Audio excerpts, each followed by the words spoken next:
Welcome to the Common Man Football Show. My name is James Coburn, and today's episode, we're talking about the 2018 NFL Draft Class, and specifically talking about Courtland Sutton, wide receiver out of SMU, in terms of his production analytics.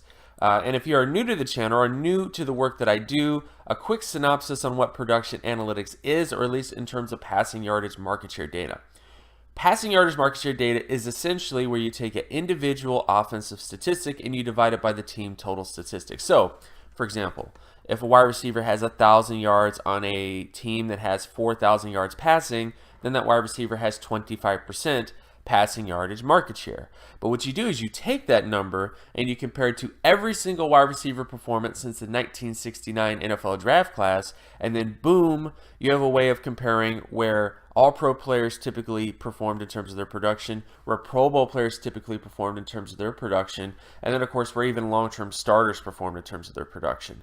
So in general, it's just a look at what this guy's potential could be based on something tangible, based on a little bit more substance than just traits. Because believe me, there's tons of wide receivers that have traits, that have certain things on film that they do that you've seen other players do, but there's always going to be a collection of traits, if you will. And what we're looking at today is production traits.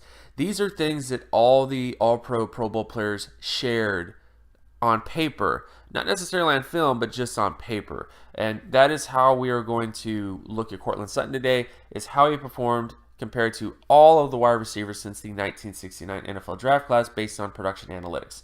And first off, Courtland Sutton did not do that poorly. He had a 90.84 overall passing yardage market share production score. Based on my data, again, since 1969, he hits every single threshold for 5-time All-Pro, 3-time All-Pro, 3-time Pro Bowl, and long-term starter thresholds. One thing to note, though, there is some question marks in terms of the level of competition that he faced, and this is just in terms of overall upside. Typically speaking, wide receivers that perform high-end at a lower-level division school don't typically become high-quality NFL wide receivers, but they do have a very good shot at becoming long-term starters. But I just wanted to point that out there just so that people don't get too crazy, because this isn't a guy who did these types of numbers at USC or Alabama. This is a guy that did these types of numbers at a relatively smaller school in the grand scheme of FBS players. But he still performed pretty dang well. And then, of course, when you look at the averages, so this is just the average of an All-Pro, average of a Pro Bowl, and average of a starter. Courtland Sutton is pretty much he's in between the average of All-Pro score and average of a Pro Bowl score, but still in a very good spot when you look at his overall production analytics coming out. So in many ways, I would say Courtland Sutton is kind of like the Juju Smith-Schuster of this draft class, and not necessarily in terms of talent-wise. Like, I'm not trying to compare Juju Smith-Schuster to Courtland Sutton, but just in terms of Sutton being a guy that had a much better 2016 versus 2017 season, because Courtland Sutton did see a dip in his production a bit in his final year, but he did have a much better year prior, which is why he's getting all the love today.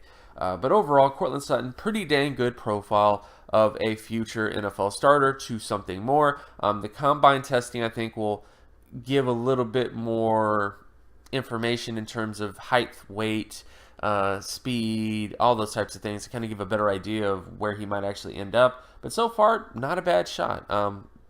And of course, my name is James Coburn. You can find my other work at draftcoburn.wordpress.com. You can also follow me on Twitter at Geometrics. And if you like this content and you want more content like this, be sure to leave a like and subscribe. Share this video as well with anybody that you know. Hit that notification button so that you're always reminded when another video of mine drops. And I'll talk to you guys in the next video. Peace.